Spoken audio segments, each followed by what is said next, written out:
پہلی بیماری، پہلا غلط بات جو ان کے اندر تھی کہ وہ سفر کے مہینے کو آگے پیچھے کر دیتے تھے۔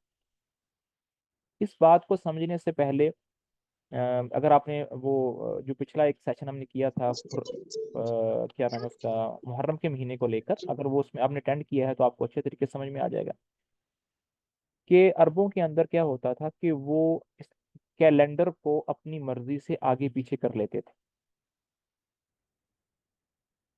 سمجھانے کے لیے ایک مثال دینا چاہوں گا۔ مثال کے طور پر رمضان کا مہینہ جو ہے نا وہ گرمیوں کے اندر آ رہا ہے، تو مسلمان یہ کہتے ہیں کہ بھئی اس دفعہ رمضان بہت گرمی میں آ رہا ہے، تو ایسے کرتے ہیں کہ اس سال جو رمضان ہے نا وہ ہم سردیوں میں رکھیں گے، اور سردیوں میں جو مہینہ آ رہا ہے کوئی بھی اسلام کا، وہ اس کو گرمیوں میں لیں گے۔ تو وہ اپنی مرضی سے مہینوں کو ڈیسائیڈ کرتے تھے کہ ابھی جو نیکسٹ منتھ ہے نا وہ کون سا ہے، اپنی چاہت سے، اپنی مرضی سے۔ تو اگر ان کا لڑائی کرنے کو، قتل و قتال کرنے کو دل کرتا تو وہ کہتے کہ بھئی اس سال جو محرم ہے نا وہ حرمت والا نہیں ہے، سفر کا مہینہ حرمت والا ہے، تو وہ لڑائی کر لیتے۔ اگلے سال کہتے کہ نہیں، فلاں مہینہ جو ہے نا وہ حج والا ہے، یہ حج استوا ذی الحجہ میں نہیں کریں گے۔ تو ان کا جو کیلنڈر ہے نا وہ ڈسٹرب ہو گیا تھا۔ تو یہ بڑی برائی تھی ان کے اندر کہ وہ مہینوں کو آگے پیچھے کر لیتے تھے۔ دوسرا بات کہ وہ ماہ سفر کو منحوس سمجھتے تھے۔ تو اس سے پتہ چلا کہ یہ جو امت اسلام کے اندر لوگ یہ سمجھتے ہیں کہ یہ منحوس مہینہ ہے، بیماریوں والا اور بدشگونیوں والا مہینہ ہے، تو یہ کنسیپٹ، یہ بلیو زمانہ جاہلیت کے ہوتا ہے۔ اب ہم تھوڑا سا ڈیٹیل کے ساتھ جو ہے اس کو کریں گے ڈسکس کہ اس مہینے کو آگے پیچھے کیسے کرتے تھے۔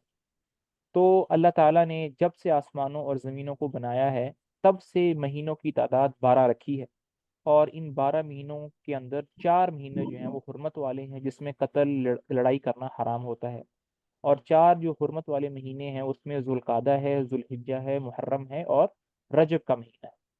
اور دلیل اس کی قرآن پاک سے یہ ہے، اعوذ باللہ من الشیطان الرجیم، بسم اللہ الرحمن الرحیم، ان عدت الشہور عند اللہ 12 شہرا فی کتاب اللہ، کہ مہینوں کی تعداد اللہ کے ہاں 12 ہے، یوم خلق السماوات والارض، جس دن سے اللہ تعالیٰ نے آسمان و زمین کو بنایا ہے، منہا اربعۃ حرم، اور ان 12 مہینوں میں سے 4 مہینے حرمت والے ہیں، ذالک الدین القیم، اور یہی سیدھا دین ہے، فلا تظلموا فیہن انفسکم، تو ان 4 مہینوں میں اپنے آپ پر ظلم مت کرو۔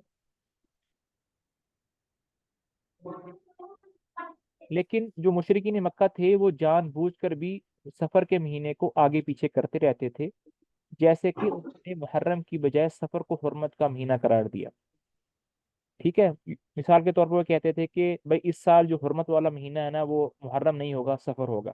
اگلے سال کہتے تھے کہ بھائی اس سال سفر والا نہیں ہوگا، واپس محرم والا ہوگا۔ تو کیلنڈر انہوں نے ڈسٹرب کر دیا تھا۔ وہی بات ہوگی نا۔ دوسری بات وہ ان کے اندر یہ بھی مشہور تھی کہ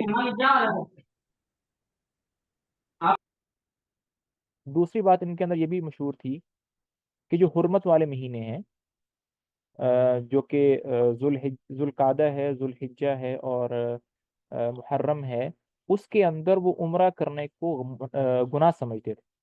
حج کے مہینوں میں عمرہ کرنا زمانہ جاہلیت میں اس کو گناہ سمجھتے۔ دلیل اس کی یہ ہے کہ ابن عباس رضی اللہ تعالیٰ عنہ کا ایک قول ہے، ایک دلیل کے طور پر سمجھ لیجیے اس کو۔ وہ کہتے ہیں کہ عرب حج کے مہینوں میں عمرہ کرنے کو روئے زمین پر سب سے بڑا گناہ سمجھتے تھے، نیز وہ سفر کو حرمت والا مہینہ بنا کر کہتے تھے کہ جب حج کے سفر کی وجہ سے سواریاں زخم خوردہ ہو کر شفا یاب ہو جائیں، زخموں کے نشانات مٹ جائیں، ماہ سفر گزر جائے، تو عمرہ کرنے والا عمرہ کر سکتا ہے۔ اب یہ ابن عباس رضی اللہ تعالیٰ عنہ نے ایک دلیل کے طور پر بات پیش کی ہے، اس کو سمجھیے کہ جو حرمت کے مہینے ہیں وہ کون کون سے ہیں۔ حج کے مہینے، حج کے مہینے 3 ہیں، ذوالقعدہ، ذوالحجہ اور محرم۔ تو عرب والے حج کے مہینوں میں عمرہ کرنا کیا سمجھتے تھے؟ گناہ سمجھتے تھے۔ لیکن یہ جو قول ابن عباس نے ذکر کیا ہے کہ ماہ سفر گزر جائے، یعنی وہ سفر کے مہینے کو بھی حرمت والا ہی سمجھتے تھے، حالانکہ سفر کا مہینہ حرمت والا نہیں ہے۔ تو یہ دلیل کے طور پر بات پیش کی ہے کہ انہوں نے اپنی ہٹ درمی کی وجہ سے سفر کے مہینے کو بھی حج کے اور حرمت والے مہینوں میں ڈال دیا ہے، حالانکہ حقیقت میں ایسا نہیں ہے۔ اب وہ کیلنڈر کو، مہینوں کو آگے پیچھے کیسے کرتے تھے، اس کو سمجھنے کے لیے کچھ باتیں یہاں پر کال ذکر کیے گئے ہیں، 3 کال ذکر کیے گئے ہیں۔ پہلا کال یہ ہے، وہ ابن عباس رضی اللہ تعالیٰ عنہ کا کہتے ہیں کہ جنادہ بن عوف بن امیہ کنانی، یہ ایک شخص کا نام ہے، ہر سال حج کیا کرتا تھا اور یہ صدا لگاتا، ابو ثمامہ جنادہ کی کنیت ہے، ابو ثمامہ پر کوئی انگلی نہ اٹھائے اور نہ ہی اس کی بات مسترد کرنے کی کوشش کرے، یعنی میں جو بات کرنے جا رہا ہوں وہ بالکل ٹھیک ہے، میرے اوپر کوئی اعتراض نہ کرے۔ کیا بات کرتے تھے وہ؟ پہلے سال میں ماہ سفر کو حرمت والا مہینہ شمار نہیں کیا، اور ہم ایک سال اس ماہ کو حرمت والا شمار کرتے ہیں اور ایک سال شمار نہیں کرتے۔ اس کے ساتھ قبیلہ حوازن، غطفان اور بنی سلیم بھی ہوتے ہیں، تو اس طرح مہینوں کو وہ آگے پیچھے کر لیتے تھے۔ ایک جگہ پر یہ الفاظ بھی ہیں کہ جنادہ کہتا ہے کہ ہم محرم کو حرمت والا ہی شمار کریں گے جبکہ سفر کو مؤخر کریں گے، پھر آئندہ سال کہتا کہ ہم اس سال کو محرم کی بجائے حرمت والے مہینے کو مؤخر کرتے ہوئے سفر کو حرمت والا شمار کریں گے۔ اسی من مانی کو حرمت والے مہینوں کے بارے میں تاخیر سے تعبیر کیا گیا ہے، وہ آگے انشاءاللہ آیت آ جائے گی۔ دوسرا قول یہ ہے کہ کچھ گمراہ لوگوں نے سفر کو بھی حرمت کے مہینوں میں شامل کر کے ان کی تعداد 4 سے بڑھا کر 5 کر دی۔ یہ لوگ اعلان کرتے ہوئے کہتے ہیں کہ تمہارے معبودوں نے اس سال محرم کو حرمت والا مہینہ قرار دیا۔ یہ اعلان سن کر وہ اس سال محرم کو حرمت والا مہینہ شمار کرتے، پھر آئندہ سال اعلان ہوتا کہ تمہارے بتوں نے سفر کو بھی حرمت والا مہینہ قرار دیا ہے، تو پھر اس سال سفر کو حرمت والا مہینہ شمار کرتے اور کہتے ہیں کہ اس سال سفر کے 2 ماہ ہیں۔ تو اس طرح یہ نا آگے پیچھے کر لیتے۔ اسی طرح یہ جو تاخیر کرنا ہے، کیلنڈر کے اندر تاخیر کرنا ہے، یہ کفر ہے۔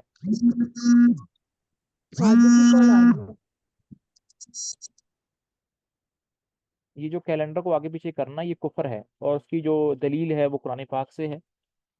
انما النسیء زیادۃ فی الکفر، یہ جو آیت آپ کے سامنے لکھی ہوئی ہے کہ نسی جو ہے یہ کفر کے اندر زیادتی ہے۔ نسی جو ہے وہ عربک لینگویج کا لفظ جس کا مطلب ہوتا ہے مہینوں کو آگے پیچھے کرنا۔ نسی قمری مہینے کی من مانی تقدیم اور تاخیر کفر میں اضافے کا باعث ہے۔ اس کی تفسیر میں کچھ اس طرح سے لکھا ہوا ہے کہ دور جاہلیت کے لوگ 2 سال تک ذوالحجہ میں حج کرتے، پھر آئندہ 2 سال محرم میں، اس کے بعد اگلے 2 سال سفر میں، اسی طرح حج پورے سال گھومتا، یہاں تک کہ جب ابو بکر صدیق رضی اللہ تعالیٰ عنہ نے حج کیا، یہ 8 ہجری کو حج کیا تھا، تو وہ ذوالقعدہ میں تھا، یعنی اس سال حج اپنے صحیح مہینے میں نہیں آ رہا تھا، حج ہوتا ہے ذوالحجہ کے مہینے میں، لیکن عربوں کی کیلنڈر کو ڈسٹرب کرنے کی وجہ سے وہ ذوالقعدہ میں آ رہا تھا، تو نبی صلی اللہ علیہ وسلم خود تشریف نہیں لے گیا بلکہ اپنی جگہ پر ابو بکر صدیق رضی اللہ تعالیٰ عنہ کو امیر بنا کر بھیجا۔ اس کے بعد جب نبی صلی اللہ علیہ وسلم نے حج کیا تو وہ ذوالحجہ ہی میں تھا۔ یہی وجہ ہے کہ صحیح حدیث کے مطابق آپ صلی اللہ علیہ وسلم کے خطبہ کے الفاظ کچھ یوں ہیں: بے شک زمانہ اپنی اصلی حالت پر لوٹ آیا ہے جس پر اللہ تعالیٰ نے پیدا کیا ہے، یعنی اللہ تعالیٰ نے حج کے مہینے کو ذوالحجہ ہی بنایا، لیکن عربوں کے اس منمانی تقدیم اور تاخیر کرنے کی وجہ سے حج اپنے صحیح مہینوں میں نہیں آ رہا تھا، جس کی وجہ سے آپ صلی اللہ علیہ وسلم نہیں گئے، 1 سال انتظار فرمایا، اگلے سال وہ حج ذوالحجہ کے مہینے میں آیا، تو پھر آپ صلی اللہ علیہ وسلم تشریف لے گئے۔ تو یہ اس طرح عرب جو تھے وہ مہینوں کے بارے میں کچھ آگے پیچھے کیا کرتا تھا۔ اچھا، اس کے بعد یہ آیت ہے انما النسیء زیادۃ فی الکفر یضل بها الذین کفروا یحلونہ عاما ویحرمونہ عاما لیواتعوا عدۃ ما حرم اللہ فیحلوا ما حرم اللہ۔ بے شک نسی کفر میں مزید اضافے کا باعث ہے، اس کے ذریعے کفر میں ملوث لوگوں کو گمراہ کیا جاتا ہے کہ وہ کچھ قمری مہینے کو کبھی حرمت والا قرار دیتے ہیں اور کبھی نہیں، تاکہ اللہ کی طرف سے مقرر کردہ حرمت والے مہینوں کی تعداد بھی پوری ہو جائے اور اللہ کی حرام کردہ چیزوں کو بھی حلال کر۔ اچھا جی، اب دوسرا پہلا کام تو وہ یہ کرتے تھے نا کہ مہینے کو آگے پیچھے کرتے تھے۔ اب اگلی بات جو سفر کے مہینے کو لے کر عربوں کے اندر مشہور تھی وہ یہ تھی کہ ماہ سفر کو منحوس اور اس سے بدشگونی لینا دور جاہلیت میں بہت ہی مشہور تھا، یعنی افسوس کے ساتھ جو ابھی سادہ لوگ مسلمانوں کے اندر یا کم علمی کی وجہ سے جو ایک چیزیں ہمارے اندر پیدا ہو گئی ہیں کہ ہم اس مہینے کو منحوس سمجھتے ہیں، تو یہ زمانہ جاہلیت کی عادتیں ہیں، بلکہ آج کل بھی بہت سے اسلام کا دعویٰ کرنے والے لوگوں میں یہ چیزیں پائی جاتی ہیں۔ ابو ہریرہ رضی اللہ تعالیٰ عنہ کہتے ہیں، اچھا اب یہاں پر ایک بہت ہی مشہور حدیث ہے، جتنی زیادہ یہ مشہور حدیث ہے اتنی ہی زیادہ اس کو سمجھنا مشکل ہے۔ میں وہ حدیث جو ہے اب یہاں پر وہ اردو میں ہے، لیکن پلیز اپنے مائک جو ہے نا وہ،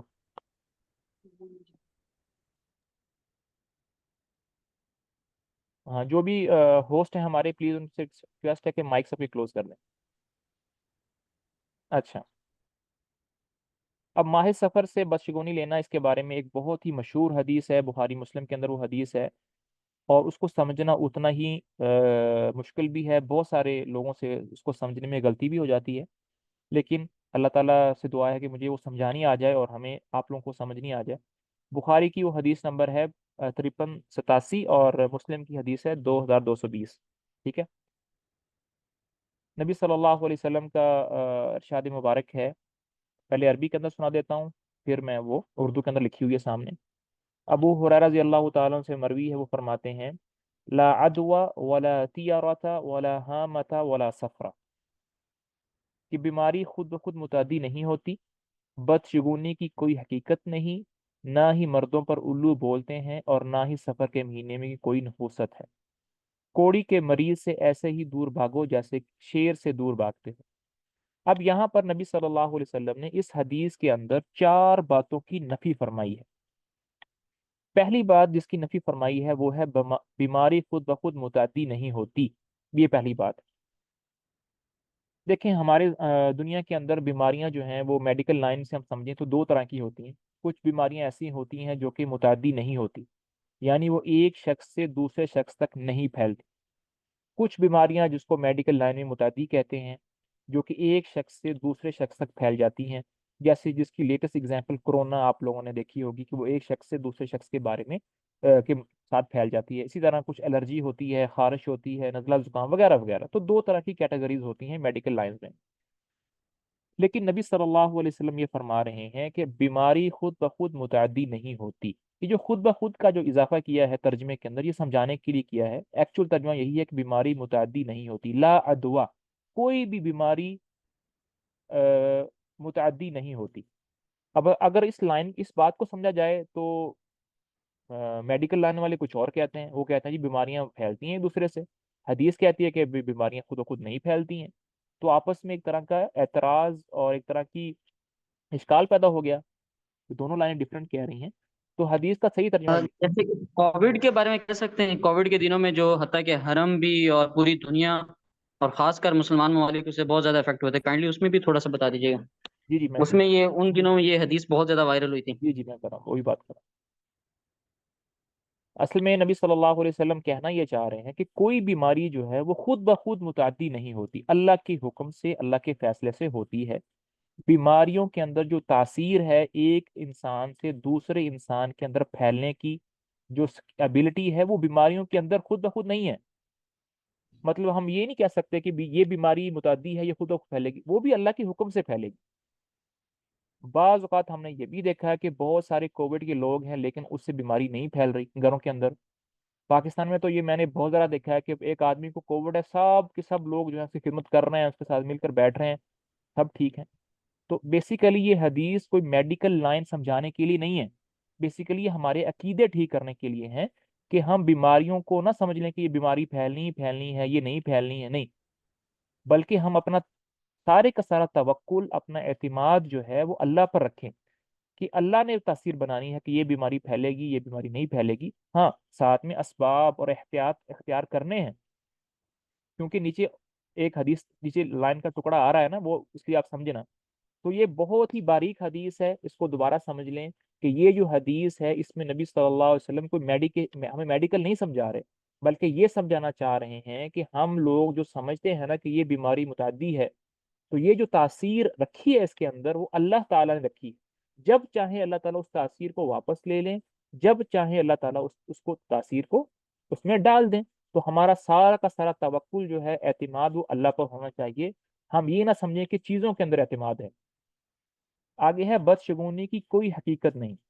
کالی بلی کاٹ گئی، الو بول گیا، آج مہمان آئیں گے، آج یہ ہوگا، وغیرہ وغیرہ، اس طرح کی کوئی چیزیں نہیں۔ اللہ تعالیٰ نے کسی چیز کے اندر کوئی چیز نہیں رکھی ہے، کوئی چیز آپ کا کچھ نہیں بگاڑ سکتی جب تک اللہ نہ چاہے، کوئی چیز ہمیں کوئی فائدہ نہیں دے سکتی جب تک اللہ نہ چاہے۔ تو ہم نے چیزوں پر اپنا ٹرسٹ نہیں کرنا، چیزوں کو اپنا، دنوں کو، مہینوں کو، جگہوں کو ہم نے نہیں دیکھنا، بلکہ اللہ کے حکم سے چلنا ہے۔ نہ ہی مردوں پر الو بولتے ہیں۔ اسی طرح زمانہ جاہلیت کے اندر جو ہے وہ الو جو ہے اس کو بڑا سمجھتے تھے، کہ اسے بڑا ہم وہ بس شگونی لیتے تھے کہ اگر وہ بول پڑے، اگر وہ آ جائے تو وغیرہ وغیرہ، تو اس سے یہ ہو جائے گا، وہ ہو جائے گا۔ تو اس کی بھی نبی صلی اللہ علیہ وسلم نے آ، منع کیا ہے۔ اگلی بات، جس کی چوتھی بات جو ہم اللہ کے نبی نے نفی کی ہے، جو آج کے ٹاپک کے ریلیٹڈ ہے، اور نہ ہی سفر کے مہینے میں کوئی نحوست ہے۔ اب نبی صلی اللہ علیہ وسلم نے خود فرما دیا کوئی نحوست نہیں ہے۔ جس طرح باقی مہینے ہیں اس طرح سفر کا بھی مہینہ ہے، جس طرح باقی مہینوں میں مصیبتیں پریشانیاں آتی ہیں اس طرح سفر میں بھی آ جاتی ہیں، جس طرح باقی مہینوں میں سفر کرنا ٹھیک ہے سفر کے مہینے میں بھی ٹھیک ہے۔ تو پتہ چلا اس حدیث سے کہ سفر کے مہینے کی کوئی الگ سے کوئی خاصیت نہیں ہے، سب مہینے اللہ کے ہیں، اللہ جس مہینے میں چاہیں بیمار کر دیں، جس مہینے میں چاہیں اللہ تعالیٰ تندرستی دے دیں، تو یہ اللہ کے مہینے۔ اگلی بات، کوڑی کے مریض سے ایسے ہی دور رہو جیسے شیر سے دور بھاگتے ہو۔ اب اوپر والی لائن جب میں نے آپ لوگوں کو کہی کہ بھائی کوئی بیماری متعدی نہیں ہوتی جب تک اللہ نہ چاہے، تو اس کا مطلب یہ نہیں کہ اب ہم نے بہادر ہو جانا ہے، کووڈ کے مریضوں کے ساتھ ہم نے گلے لگنا شروع ہو جانا ہے، ان کے ساتھ کھانا پینا کرنا ہے، نہیں بھائی، توکل بھی کرنا ہے لیکن ساتھ میں اسباب بھی اختیار کرنے ہیں۔ اس لیے نبی صلی اللہ علیہ وسلم نے فرمایا کوڑی کے مریض سے ایسے ہی دور بھاگو۔ کوڑی کے مریض کو ایز اے ایگزامپل بیان کیا ہے کہ اگر بیماری کوئی متعدی ہے تو اس سے دور بھاگنا، یہ احتیاط کرنا، یہ بھی توکل ہے۔ تو پتہ چلا توکل پلس اسباب اختیار کرنا، یہ توکل کی صحیح ڈیفینیشن سر کوڑی کا مریض کیا ہوتا ہے؟ اور سر ہے۔ وہ اوپر سفر مٹا دیے گا، وہ پڑھنے میں نہیں آ رہی چیزیں اس کے بیک جی جی، گراؤنڈ ڈیلیٹ۔ کوڑ ایک جسمانی بیماری ہوتی ہے، اچھا اب انگلش میں پتہ نہیں اس کو کیا کہتے ہیں، ٹھیک ہے سر، وہ مٹا دیے گا اوپر یہ بتائیں۔ سفر۔ اچھا، اب اس کے یہ جو حدیث ہے جس میں نبی صلی اللہ علیہ وسلم نے چار باتوں کی نفی کی ہے، اس کے بارے میں مختلف قول ہیں، میں نے تینوں کے تینوں ذکر کیے ہیں، لیکن جو راجح قول ہے، جو کریکٹ قول ہے، وہ پہلے والا، یہ والا، کہ اس سے مراد سفر ہی ہے، اور عرب اس مہینے کو منحوس بھی سمجھتے تھے۔ ٹھیک ہے، دوسرا قول یہ ہے سفر کے مہینے کی بات ہو رہی ہے، یہ پیٹ کی ایک بیماری ہے جو اونٹوں کو لاحق ہو کر پورے باڑے کو اپنی لپیٹ میں لے لیتی ہے۔ تیسرا قول، اس سے مراد سفر کے مہینے کے ساتھ ہونے والی تقدیم تاخیر ہے، جسے شرعی اصطلاح میں نسی کے نام سے جانا چاہتا ہے۔ تو پہلا قول راجح ہے کہ اس حدیث کے اندر آنے والے سفر کے مہینے سے سفر ہی مراد ہے، کہ سفر کے مہینے میں کوئی نحوست نہیں۔ اچھا، اب اس کے بعد ایک اور بدعت جو ہے جس کا ہمارے ہاں ہے کہ سفر المظفر کہا جاتا ہے، ٹھیک ہے نا؟ جیسے محرم الحرام ہے، رمضان المبارک ہے، اور سفر کو سفر المظفر کہا جاتا ہے۔ یہ سفر کا، یہ جو مظفر کا لفظ ہے نا، یہ اس کے پیچھے ایک بیک گراؤنڈ ہے۔ بیسیکلی ہم یہ چاہتے ہیں کہ کیونکہ ہمارا یہ بلیو ہے کہ سفر کے مہینے میں بیماریاں آتی ہیں، تو اس بیماریوں کو دور کرنے کے لیے ہم نے خود سے ایک لفظ، ایک منتر لگا دیا ہے مظفر ہو، جیسے کہتے ہیں نا جل تو جلا تو ابلا ٹال تو، بس ساری بیماریاں ختم ہو گئی، اور مرچیں گرم کر کے چلے بھی نظر ٹوٹ گئی۔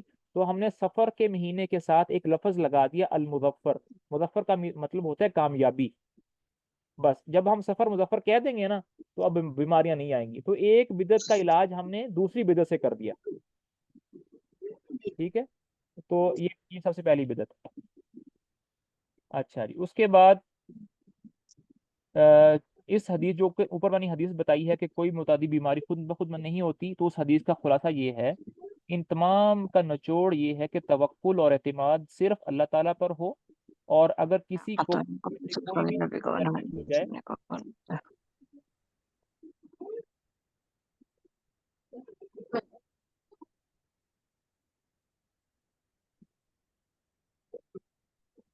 ہاں جی، ان تمام کا نچوڑ یہ ہے کہ توکل اور اعتماد صرف اللہ تعالیٰ پر ہو، اور کسی کو ان میں سے کوئی بھی چیز درپیش آ جائے تو کسی صورت میں بھی کام کرنے سے گریز مت کرو۔ یعنی اب آپ نے سفر کے مہینے میں سفر کرنا ہے، ٹریول کرنا ہے، آپ کے سامنے سے کالی بلی آ گئی تو ٹھیک ہے، کالی بلی کو شش کر کے سائڈ پہ کر دیں اور سفر جاری رکھیں، ٹھیک ہے نا؟ ہاں، بلکہ اللہ پہ اعتماد کریں۔ اچھا، اب وہ آدمی جو کہ بلیو رکھتا ہے کہ یہ ہو جائے گا تو یہ ہوگا، یہ ہوگا تو یہ ہوگا، وغیرہ وغیرہ، ہر علاقے کی کوئی نہ کوئی خاص بدعت ہے، تو اس کے بارے میں کیا حکم ہے؟ تو یہی حکم ہے کہ بھئی اپنا عقیدہ ٹھیک کریں، اپنا جو اعتماد ہے وہ اللہ پر کریں، اور اس طرح کی چیزوں پر بالکل بھی دھیان نہیں دینا، اپنے دل کو اس طرف نہیں لے کر جانا، کیونکہ یہ زمانہ جاہلیت کی عادات میں سے ہے۔ اچھا جی، اس کے بعد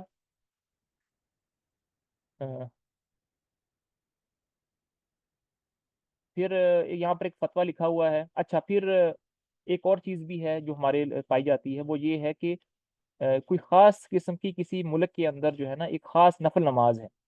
وہ نفل نماز کیا ہے؟ جو کہ ماہ سفر کے آخری بدھ کو چاشت کی نماز کے وقت ایک سلام کی پڑھی جاتی ہے۔ اب یہ پتہ نہیں پاکستان انڈیا میں ہے یا نہیں ہے، بہرحال پائی جاتی ہے، کیونکہ یہ کوشچن آیا تھا فتویٰ کمیٹی کے اندر یہاں سعودی عرب میں، تو ان کا یہاں پر نقل کیا میں نے کہ سفر کے آخری بدھ کو چاشت کی نماز کے وقت ایک سلام کے ساتھ پڑھی جاتی ہے، جس میں 4 رکعتیں ہیں۔ اس کی ہر رکعت میں سورہ فاتحہ، سورہ کوثر 70 مرتبہ، سورہ اخلاص 50 مرتبہ، معوذتین ایک بار پڑھی جاتی ہے۔ یہ عمل چاروں رکعت میں کیا جائے گا، اور پھر سلام پھیر دیا جائے گا۔ پھر سلام پھیرنے کے بعد یہ آیت پڑھیں گے، واللہ غالب علی امرہ ولکن اکثر الناس لا یعلمون، 360 مرتبہ، اور جوہرت الکمال سے موسوم کو ساختہ دودھ شریف بھی پڑھنا ہے، سبحان ربک رب العزت عما یصفون وسلام علی المرسلین والحمد للہ رب العالمین۔ اس کے بعد پھر اس کا اختتام ہوتا ہے، پھر کچھ روٹیاں فقراء کے لیے صدقہ کی جاتی ہیں۔ اس نماز کی خاصیت یہ ہے کہ یہ ماہ سفر کے آخری بدھ میں نازل ہونے والی تمام مصیبتوں اور پریشانیوں سے بچاؤ کا باعث بن جاتی ہیں۔ ان کا یہ بھی ماننا ہے کہ ہر سال 3,20,000 مصیبتیں نازل ہوتی ہیں، جو کہ سب کی سب ماہ سفر کی آخری بدھ میں آتی ہیں۔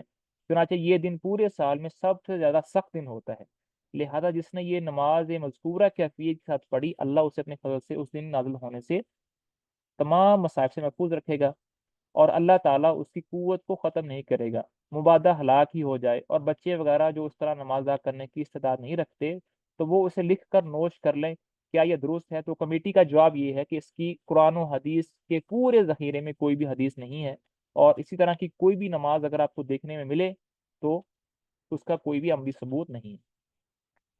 اچھا جی، کچھ لوگ پھر اب نیچے میں نے کچھ ایگزامپلز لکھی ہوئی ہیں۔ اگلی ایگزامپل یہ ہے، کچھ جاہل لوگ لفظ سلام پر مشتمل آیات، یعنی قرآن پاک میں جہاں جہاں بھی سلامتی کا لفظ آیا ہے، جیسے کہ سلام علی نوح فی العالمین وغیرہ کو لکھ کر پانی سے بھرے برتنوں میں ڈال کر پانی پیتے ہیں، اسے بابرکت اور مشکل کا سمجھتے ہیں۔ یہ انتہائی بدعقیدہ ہے، بلکہ بدشگونی ہے، چنانچہ کسی کو بھی ایسا کرتے دیکھیں تو اسے منع کرنا واجب۔ اس کے بعد کچھ واقعات وغیرہ ہوئے ہیں جو کہ سفر کے مہینے میں ہیں، تو اس میں پہلا ابوا کا ہوا تھا، ٹھیک ہے، اس جگہ کو ودان بھی کہتے ہیں۔ یہ آپ صلی اللہ علیہ وسلم کا سب سے پہلا غزوہ تھا، جو ہجرت سے 12 ماہ کے بعد سفر کے مہینے میں رونما ہوا تھا، اور حمزہ بن عبد المطلب آپ کے چچا جو تھے، اس میں انہوں نے جھنڈا اٹھایا ہوا تھا، سفید رنگ کا یہ جھنڈا تھا، اور یہ وہاں پر ہوا تھا۔ اچھا، اس کے بعد کیا ہے جی؟ بس یہ کچھ غزوات ہیں۔